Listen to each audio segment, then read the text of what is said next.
అందరికి నమస్తే. దాన్ని పొలిటికల్ థ్రిల్లర్ అనాలనో, పొలిటికల్ కామెడీ అనాలనో, లేకపోతే పొలిటికల్ డ్రామా అనాలనో, లేకపోతే పొలిటికల్ చిల్లర్ అనాలనో, ఏమనాలనో తెలియదు. కానీ ఎపిసోడ్ జస్ట్ కూల్ అన్నట్టు అనిపిస్తుంది. అయితే దీన్ని కేవలం ఏదో కొండా సురేఖ తిట్టింది, లేకపోతే కొండా సురేఖ బిడ్డ తిట్టింది, లేకపోతే వాళ్ళు ఎవరో పోలీసులు పోయినరు, ఇంతవరకు మాత్రమే ఈ ఎపిసోడ్ కాదు. ఈ ఎపిసోడ్లో చాలా చాలా అంతర్గత విషయాలు చాలా ఉన్నాయి. అసలు ఈ వివాదం ఎందుకు పుట్టింది, ఈ వివాదం పుట్టిన తర్వాత పోలీసు వాళ్ళు ఎందుకు పోయినరు, అసలు ఇది రోహిన్ రెడ్డి ఆఫీస్లో ఎందుకు సెటిల్మెంట్ చేయబోయినరు, అసలు ఇట్లాంటి చాలా చాలా విషయాలు ఉన్నాయి. అన్ని విషయాల మీద మనం చాలా క్లుప్తంగా మాట్లాడదాం. తెలంగాణ జనాలకు చాలా అవసరమైన వీడియో. మన మినిస్టర్స్ ఏం చేస్తున్నారు, కాంగ్రెస్ లీడర్స్ ఏం చేస్తున్నారు, ఈ సెటిల్మెంట్ వ్యవహారం ఏంది, ఈ పైసలు ఏంది, కమిషన్లు ఏంది, బెదిరింపులు ఏంది, గన్నులేంది, దీనిలో పోలీసుల పాత్ర ఏంది, అన్ని విషయాలు క్లియర్గా మాట్లాడదాం. అంతకన్నా ముందు సబ్స్క్రైబ్ చేయండి, వీడియో షేర్ కూడా చేయండి. ఈ పంచాయతీ చల్లబడ్డగా అనిపించినా అసలు దీని వెనుక చాలా తతంగా ఉన్నట్టు మాత్రం చాలా క్లియర్గా అర్థమవుతుంది. అది చాలా క్లుప్తంగా చెప్పి మిగతా విషయాలు మాట్లాడదాం. ఏంటంటే హుజూర్నగర్ నియోజకవర్గంలో ఇదంతా ఒక సంవత్సరం నుంచి నడుస్తున్న తతంగం అని చెప్తున్నారు. హుజూర్నగర్ కాన్స్టిట్యున్సీలో అక్కడ సున్నప్రాయి గనులు బాగుంటాయి, సిమెంట్ ఫ్యాక్టరీలు అందుకే అక్కడ ఉంటాయి మొత్తం. ఈ దక్కన్ సిమెంట్ వాళ్ళకు కూడా 43 హెక్టార్ల భూమి, అందులో రూల్స్కు అతిక్రమించి గవర్నమెంటు అప్పుడు అందాల్సిన వాళ్ళకి అందినాయి అన్ని డబ్బులు. ఆ కంపెనీకి 43 హెక్టార్ల వ్యవహారం అప్పగించారు. అప్పగించిన తర్వాత వాళ్ళు అటవీ శాఖ పర్మిషన్ కూడా ఖచ్చితంగా అవసరం ఉందంట. అయితే అటవీ శాఖ పర్మిషన్ మాత్రం తీసుకోలేదు. అటవీ శాఖ పర్మిషన్ కావాలని ఆ సుమంత్ అనేది తనకు తెలిసినప్పుడు, వీళ్ళు ఏదో చేస్తున్నారని తెలిసినప్పుడు సుమంత్ ఏం చేసిండు, వాళ్ళ ఆఫీసర్ల దగ్గర నుంచి ఎంక్వైరీ చేపిస్తే వీళ్ళు అటవీ శాఖ పర్మిషన్ ఏం తీసుకోలేదు, వీళ్ళకు పొల్యూషన్ కంట్రోల్ బోర్డు ఎన్ఓసి కూడా లేదని తేల్చారు. తేల్చిన తర్వాత ఆ సుమంత్ అనేది ఆ కంపెనీ వాళ్ళతో మాట్లాడాడు. ఏంది ఇది, అసలు మా డిపార్ట్మెంట్కి సంబంధం లేకుండానే మీరు సిమెంట్ తయారు చేసుకుంటారని కొండా సురేఖతో ఫోన్ కూడా మాట్లాడించినట్టు వాళ్ళకు. అంటే ఇదంతా Sumanth Konda Surekha agent, Rohin Reddy CM Revanth Reddy agent, వీళ్ళిద్దరు ఏజెంట్లు మాట్లాడుకున్నారన్నమాట మొన్న మీటింగ్లో. తర్వాత ఏమైంది, వాళ్ళు అన్నారంట కంపెనీ వాళ్ళు, లేదు ఎవరి షేర్ వాళ్ళకు పోతుంది, ఇన్ఛార్జ్ మినిస్టర్కి పోతుంది, తర్వాత నియోజకవర్గం మినిస్టర్స్కి పోతుంది, పెద్ద సార్కు పోతుంది పర్సెంటేజు, మీ మినిస్టర్కి వచ్చేది మీకు వస్తుందని చెప్పారంట. చెప్తే లేదు మేము అట్లా ఒప్పుకోము, ఇది సపరేట్గా మా శాఖ అనుమతి అవసరం ఉంది కాబట్టి మా లెక్క వేరే ఉంటుంది, అట్లా కుదరదని చెప్తే లేదు మేము అట్లయితే కంపెనీ నడపలేము, దాదాపు 30% డబ్బులు ఒక పెద్ద సార్కే, పెద్ద సార్ అంటే అర్థమవుతుంది కదా, ఆ పెద్ద సార్కే పోతుంది పర్సెంటేజు, కాబట్టి నడపలేమని చెప్పేసి ఆ పంచాయతీని ఇక్కడ సెటిల్మెంట్కి తీసుకొచ్చిండ్రు.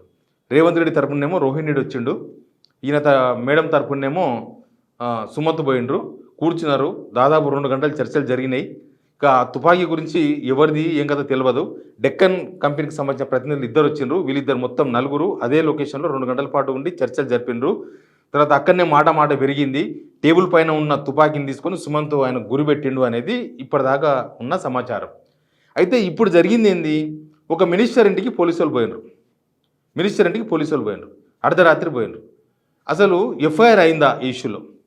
ఇది చాలా వదిలేసే ఇష్యూ కాదు. వాళ్ళు అండర్స్టాండింగ్ చేసుకొని మేము ఓకే అయినాం, మేము కలిసి టిఫిన్లు చేసినాం, పిసిసి మహేష్ కుమార్ గారు చెప్తున్నారు వాళ్ళు చూసుకుంటారని. వాళ్ళు చూసుకునే ఇష్యూ కాదు ఇది, రాష్ట్ర ప్రజల సమస్య ఇది, మీరు లంచాలు తీసుకుంటున్న ఇష్యూ ఇది. ఇప్పుడు ఏంది, ఇప్పుడు ఎఫ్ఐఆర్ లేకుండానే పోలీసులు కొండా సురేఖ ఇంటికి పోయినరా?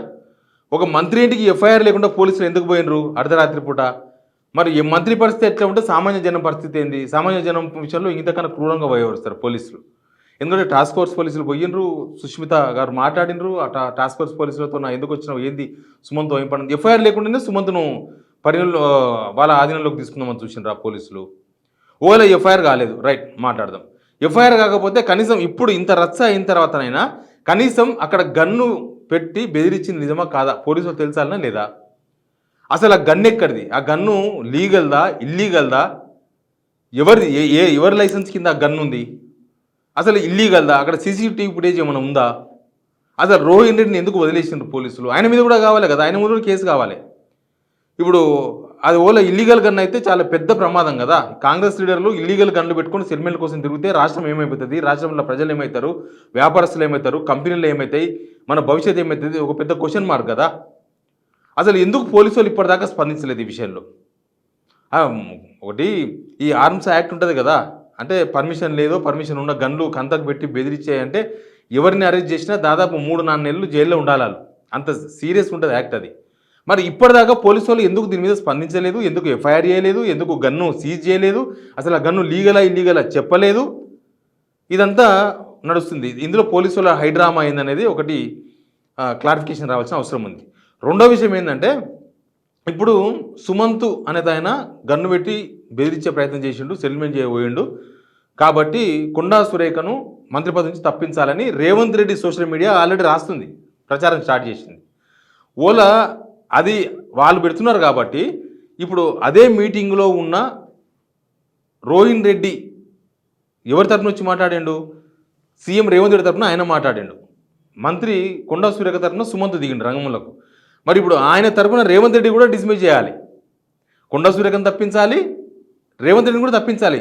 అసలు ఒక ముఖ్యమంత్రి ఒక ఏజెంట్ని పెట్టుకొని కలెక్షన్లకు దిగడం ఏంది, ఏదో ఆర్టీ ఆఫీసులో ఈ ఫైల్ కింద తీసుకున్నట్లు, లేదా ఒక మినిస్టరు ఒక ఏజెంట్ని పెట్టుకొని బెదిరింపులో దిగడం ఏంది అసలు ఈ బెదిరింపు రాజకీయాలు ఏంది, బెదిరింపు కలెక్షన్స్ ఏంది, గొడవలు ఏంది, కథ ఏంది?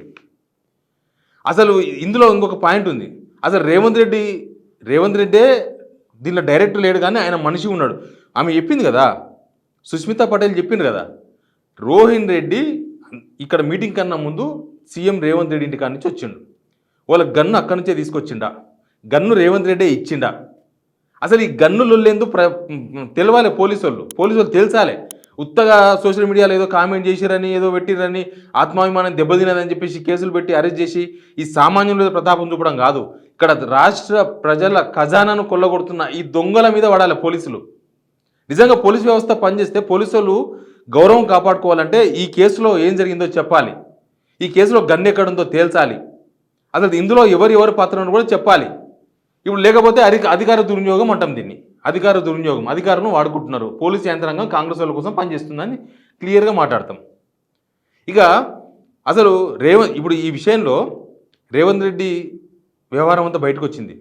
ఇప్పుడు సుస్మితా పటేల్ కొండా సురేఖ బిడ్డే, ఆమె ఏం చెప్పింది, వాళ్ళ అన్నదమ్ములను మొత్తం సెల్మెంట్ చేస్తున్నారు, అక్కడెక్కడనో కోకాపేట ఏరియాల గవర్నమెంట్ జాగ మీద వాళ్ళ అన్నదమ్ములు కన్నేసిండ్రు. కోకాపేట ఏరియాలో ఆ భూమి అటవీ శాఖ ఎండోమెంట్ భూమి, దేవాదాయ శాఖ భూమి, ఆ భూమిని కొట్టేయాలని ప్రయత్నం చేస్తే కొండా సురేఖ ఒప్పుకోలేదు. ఇవన్నీ సుస్మితా పటేల్ చెప్పిన మాటలు కాబట్టి వాళ్ళంతా అప్పటి నుంచి రివర్స్ అయినరు మా అమ్మ మీదకి. మరి దానికి ఎవరు సమాధానం చెప్పాలి? ఇప్పుడు రేవంత్ రెడ్డి అన్నదమ్ములంతా సెల్మెంట్ చేస్తున్నారని చెప్పేసి కూడా ఆమె ఆరోపణ చేసింది, ఈ గన్ను రేవంత్ రెడ్డి ఇచ్చిందని ఆరోపణ చేసింది. మళ్ళీ ఇవన్నీ అబద్ధాలని చెప్తారా? ఇప్పుడు ఇవన్నీ అబద్ధాలు అయిపోతాయా? మీరు అండర్స్టాండింగ్ చేసుకొని మీరు పంపకాలు కుదుర్చుకొని దాని లెక్క అదే కదా. ఇంకా వాళ్ళు మాట్లాడుకుంటారంటే ఏంది, వాళ్ళు మాట్లాడుకొని ఓ 10 లక్షలు తక్కువనో 10 కోట్లు తక్కువనో అక్కడనో ఎక్కడో పంచుకుంటారా? ఆ సున్నప్రాయ కంపెనీకి, ఆ సిమెంట్ కంపెనీకి 300 కోట్ల రూపాయలు fine వేసిందంట Konda Surekha. Pollution control కూడా ఆమె చేతుల్లోనే ఉంది. ఆ 300 కోట్ల రూపాయలు ఫైన్ వేసినందుకు ఆయన పోయి ఉత్తమ్ కుమార్ రెడ్డికి చెప్పుకున్నాడు, ఆ కంపెనీ ఆయన పోయి, ఏంది ఇది 300 కోట్ల రూపాయలు ఫైన్ వేసారు, ఆల్రెడీ మేము ఎవరి వాళ్ళకి ఇచ్చుకున్నాం కదా వాటాలు అని. అంటే అప్పుడు ఏంది ఇదంతా అని ఆయన వెల్లులోకి దిగి అంతలోపల ఈ గన్ను పెట్టి బెదిరించడాలు ఇవన్నీ జరిగినాయి. ఇప్పుడు ఏంది, సెటిల్మెంట్ చేసి ఎవరి పర్సంటేజ్ వాళ్ళు తీసుకున్న కాడ పంచాయతీ వచ్చింది, వాటాల దగ్గర పంచాయతీ వచ్చింది, క్లియర్గా అర్థమవుతుంది. ఎందుకంటే ఇప్పుడు 300 కోట్లు వసూలు చేయాలి. వాళ్ళు ఏం తప్పులు చేసారు ఆ కంపెనీ వాళ్ళు అంటే, పర్మిషన్స్ లేకుండా ఆ సున్నప్రాయ నిక్షేపాలను తవ్విన దగ్గర పూడ్చలేదు, అట్లే గుంతలు వదిలేసిండ్రు నిర్లక్ష్యంగా, ఇట్లాంటివన్నీ ఉన్నాయి దానిలో. కాబట్టి వాళ్ళ మీద యాక్షన్ తీసుకోవాలి. ఇప్పుడు ఆ సున్నప్రాయ కంపెనీ మీద కూడా యాక్షన్ తీసుకున్నతో లేడు. ఇప్పుడు సున్నప్రాయ కంపెనీ తరపునేమో సీఎం రేవంత్ రెడ్డి ఉన్నాడు, ఈ అపోజిట్ తరపునేమో కొండా సురేఖ ఉంది. అందరి లక్ష్యం ఇక్కడ డబ్బులు సంపాదించడమే, అందరి లక్ష్యం డబ్బులు పంచుకోవడమే, అందరి లక్ష్యం వాటాలు ఎవరి వాటా వాళ్ళు తీసుకోవడమే. సుమంత్ ఎందుకు రంగంలో దిగిండు? కలెక్షన్ కోసం. మా మేడంకు, మీ సార్కి ఎంత వస్తుందో మా మేడంకు అంతే రావాలని కొట్లాట రోహిన్ రెడ్డి ఆఫీస్లో. వాళ్ళు చెప్పిన సమాచారం ఇదంతా కూడా కొండా సురేఖ వాళ్ళ బిడ్డే మాట్లాడిన విషయాలు, తర్వాత అక్కడిక్కడ జరుగుతున్న చర్చలు ఇవన్నీ. ఇప్పుడు మీ సార్ అంటే రేవంత్ రెడ్డికి ఎంత పర్సెంటేజ్ ఇస్తారో మా మేడం కూడా అంతే ఇవ్వాలి అనే దగ్గర ఈ పంచాయతీ స్టార్ట్ అయింది. దీన్ని వాటాల పంచాయతీ అంటారు కదా, వేరే ఏమన్నా అంటారా? మరి ఇప్పుడు ఈ రాష్ట్ర ఖజానాను, రాష్ట్రానికి రావాల్సిన ఖజానా, నిజంగానే ఆ సిమెంట్ కంపెనీ రూల్స్ తప్పితే అది ఖజానాకు రావాలి, ఆ డబ్బులు జనాలకు చెందాలి. ఇప్పుడు ఏమవుతుంది, వాళ్ళు పర్సెంటేజ్ ఇవ్వగానే ఆ ఖజానాకు రావాల్సిన డబ్బులు 300 కోట్లు క్యాన్సిల్ చేసేస్తారు వీళ్ళు. ఇది జరుగుతున్నట్టుగా క్లియర్గా అర్థమవుతుంది. ఒక రాష్ట్ర ముఖ్యమంత్రే కలెక్షన్లు పాల్పడే వాతావరణం కనిపిస్తున్నప్పుడు, రాష్ట్ర మంత్రే ఈ వాటాల పంచాయతీ అంతా బయటపెట్టినప్పుడు, నిజంగా కూడా సీఎం రేవంత్ రెడ్డి తలదించుకోవాలి. ఆయన ఆయన ఇజ్జత్ అంతా రైలు పట్టాల మీదకి వాకింది. ఇప్పుడు ఈ ఆరోపణ చేసింది మంత్రి కూడా కాదు, మంత్రి బిడ్డే మాట్లాడింది. మంత్రి బిడ్డే సీఎం రేవంత్ రెడ్డి మీద కామెంట్ చేస్తే సీఎం రేవంత్ రెడ్డి నీతి కలవడం చెప్పుకుంటాడు. పొద్దుగాలు వేస్తే పేదింటికి వెళ్ళి వచ్చినా అని చెప్పుకుంటాడు, లేకపోతే అసలు నేను నీతి పరునని చెప్పుకుంటాడు, అసలు రాష్ట్రమంతా అవినీతి పరులే ఉన్నారు, నేను ఒక్కనే నీతి పరుని అని చెప్పుకుంటాడు. అసలు ఆమె ఒక మంత్రి బిడ్డే అంత ఆరోపణలు చేస్తే ఇప్పటిదాకా స్పందించకపోతే ఏమని అర్థం చేసుకోవాలి? జరుగుతుంది ఇది ఒక్క తతంగం కాదు, చాలా తతంగాలు జరుగుతున్నాయి. అప్పుడప్పుడు మచ్చుకు ఒకటి బయటపడుతుందని అర్థం చేసుకోవాలి. ఇది కొండా సురేఖ పార్ట్ 2 రచ్చ. ఇంకా ముందు ఇంకెన్ని పాటలు వస్తావో తెలియదు. వీళ్ళ వ్యవహారం చాలా దూరం పోతుంది. అసలు ఇప్పుడు స్టేట్మెంట్ ఇచ్చారు కొండా సురేఖ బిడ్డే.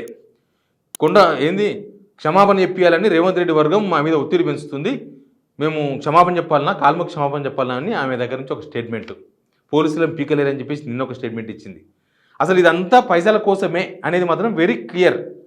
కానీ ఇంత లత్కుయ్యట గవర్నమెంట్ అంట నేను మన తెలంగాణ భాషలో. ఎందుకంటే ఒక ప్రైవేట్ ఇన్స్టిట్యూట్లో ఒక ఆరోపణ వస్తే తీసిపడేస్తారు డ్యూటీ. అట్లాంటిది ప్రజాప్రతినిధులు ప్రభుత్వాన్ని నడిపించాల్సిన వాళ్ళు, రాష్ట్ర ప్రజలకు వీళ్ళు ఆదర్శంగా ఉండాల్సిన వాళ్ళు ఇంత పెద్ద అవినీతి డైరెక్ట్ ఓపెన్గా బజార్లో కూర్చొని అవినీతి చేస్తున్నారు. వీళ్ళు చౌరస్తాలో కూర్చొని వాటాలు పంచుకుంటున్నారు. ఏమవుతుంది? Please comment, please subscribe.